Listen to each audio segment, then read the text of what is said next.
পরোটা খেতে আমরা সবাই ভীষণ পছন্দ করি, আর যদি হয় দোকানের মতো পারফেক্ট টেস্টের মোগলাই পরোটা তাহলে তো আর কোনো কথাই নেই। আর বাড়িতে তৈরি সমস্ত খাবারই খুব স্বাস্থ্যকর। তো প্রথমে আমি এখানে 2 কাপ আটা নিয়ে নিয়েছি। তোমরা আটার পরিবর্তে ময়দাও নিতে পারো। দিয়ে দিলাম স্বাদ মতো একটু নুন, আর দিয়ে দিচ্ছি সয়াবিন তেল। তোমরা সয়াবিন তেলের পরিবর্তে ঘিও ব্যবহার করতে পারো, তাতেও কিন্তু টেস্টটা খুব সুন্দর আসবে। তো প্রথমে আমি তেল আর নুন আর আটা দিয়ে খুব সুন্দর করে একটু ময়াম দিয়ে নিচ্ছি। এই ময়ামের উপর নির্ভর করবে তোমার পরোটাটা কতটা ক্রিস্পি হবে।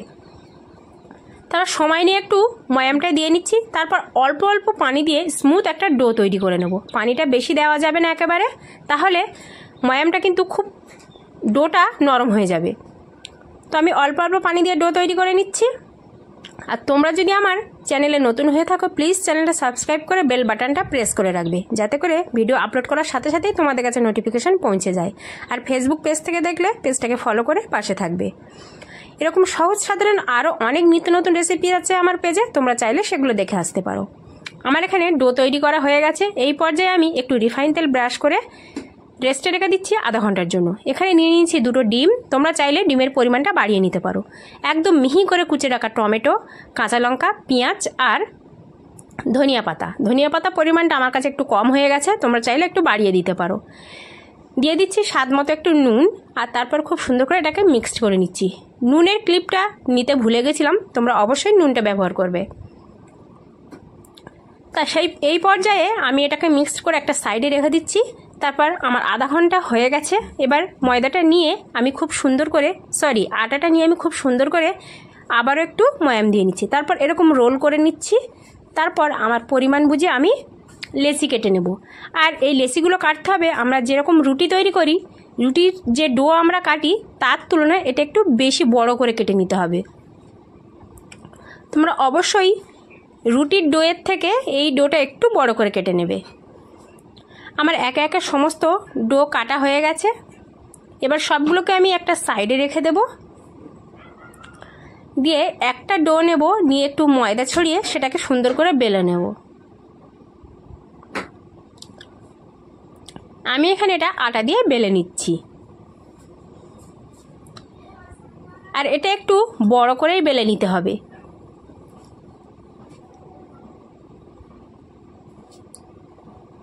প্রথমে এরকম একটু প্রেস করে নিচ্ছি, তারপর বেলে নেব। আর অবশ্যই চেষ্টা করবে তোমরা একটু বড় করে বেলে নেওয়ার। আর ভিডিও যদি ভালো লাগে প্লিজ একটা লাইক, আর ভিডিওটা কেমন হলো কমেন্টের মাধ্যমে জানিও। আর রেসিপি ভালো লাগলে বন্ধুদের মাঝে একটু বেশি করে শেয়ার করে দিও। আমার রুটিটা বেলা হয়ে গেছে, আর আমি বেশ বড় করেই বেলে নিচ্ছি।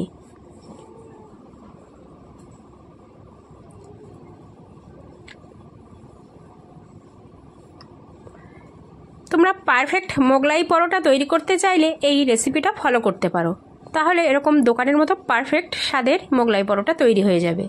তারপর যে মিশ্রণটা করে রেখেছিলাম এই মিশ্রণটা দিয়ে দেব। আর খেয়াল রাখতে হবে চারিদিকটা যেন ফাঁকা থাকে। মাঝখানটুকু গোল করে আমি এই পুরটা দিয়ে দেব। আর একটু ভাঁজ করার জন্য আমি সাইডগুলো ফাঁকা রেখেছি। তারপর কিভাবে মুড়ে নিচ্ছি তোমরা একটু খেয়াল করলেই বুঝতে পারবে।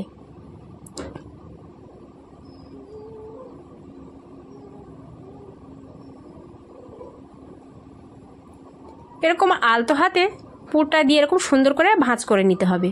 আর এইটা পুর দেওয়ার সঙ্গে সঙ্গে কিন্তু আর রাখা যাবে না, সঙ্গে সঙ্গেই বেলে নিতে হবে। তা না হলে যে ডিমের মিশ্রণটা ওর ভিতরে দেওয়া আছে রুটিটা আরও নরম হয়ে যাবে আর ছিঁড়ে যাওয়ার ভয় থাকে। সেই জন্য একটা করে এরকম রেডি করে নিতে হবে, আর সঙ্গে সঙ্গে তেলে দিয়ে ভেজে নিতে হবে। প্রথমে ফ্রাই প্যানে একটু তেল দিয়েছি, তোমরা চাইলে কিন্তু তেলের পরিমাণটাও বাড়িয়ে নিতে পারো। আমি বেশি তেল দিচ্ছি না, অল্প তেলেই ভেজে নিচ্ছি। আর এখানে গ্যাসের ফ্লেমটা একদম আমি লোতে রেখেছি। এখানে বেশি হাই করা যাবে না, তাহলে খুব সহজেই পুড়ে যাবে আর ভিতর থেকে কিন্তু ভালো রান্না হবে না। সেই জন্য সময় নিয়ে একটু ভেজে নিতে হবে।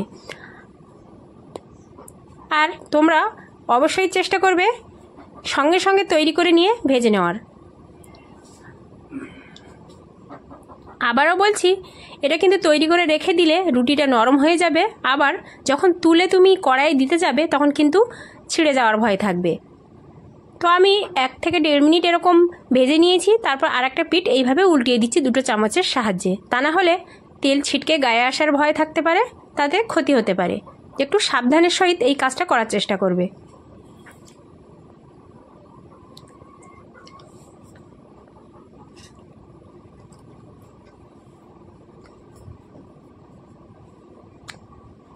এরকম সময় নিয়ে একটু হালকা ব্রাউন কালার করে তোমরা ভেজে নেবে।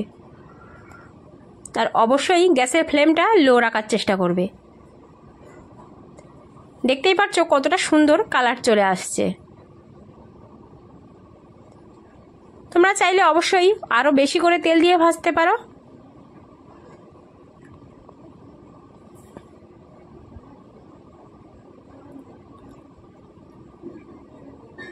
আমি এরকম একে একে সমস্ত পরোটাগুলোই ভেজে নেব।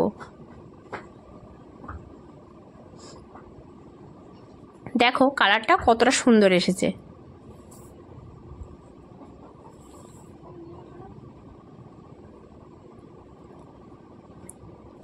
এই পর্যায়ে আমি তুলে দিচ্ছি।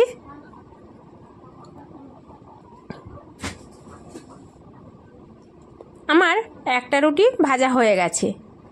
আমি আরও একটা তোমাদের বোঝার সুবিধার্থে একটু ভাঁজ করে দেখিয়ে দিচ্ছি। আমি একে একে আরও এরকম রুটি করে নিচ্ছি। মানে এটাই তোমাদের বোঝাতে চাইছি যে আগে থেকে কোনো রুটি রেডি করে রাখতে পারো, কিন্তু পুর এইভাবে দিয়ে রেডি করে রাখা যাবে না। মানে পুর দেওয়ার সঙ্গে সঙ্গেই ভেজে নিতে হবে। তোমরা রুটি অনেকগুলো একসঙ্গে তৈরি করে নিয়ে রাখতে পারো, কিন্তু সঙ্গে সঙ্গে পুর ভরবে আর ভেজে নেবে। আমি একে একে এরকম পুর ভরেছি আর সঙ্গে সঙ্গে পরোটাগুলো ভেজে নিয়েছি। দেখতেই পাচ্ছ কতটা কালারফুল হয়েছে আমাদের রেডি মোগলাই পরোটা। তো তোমরা দেখলে ঘরোয়াভাবে আমি কেমনভাবে মোগলাই পরোটাগুলো একে একে তৈরি করে নিলাম। তোমরা অবশ্যই রেসিপিটা একবার হলেও ফলো করবে, ভীষণ ভালো লাগবে। আর আজকের এই পর্যন্ত, হয়তো দেখা হবে আবার হয়তো অন্য কোনো রান্নার ভিডিও নিয়ে। তোমরা ততক্ষণ সুস্থ থেকো, ভালো থেকো।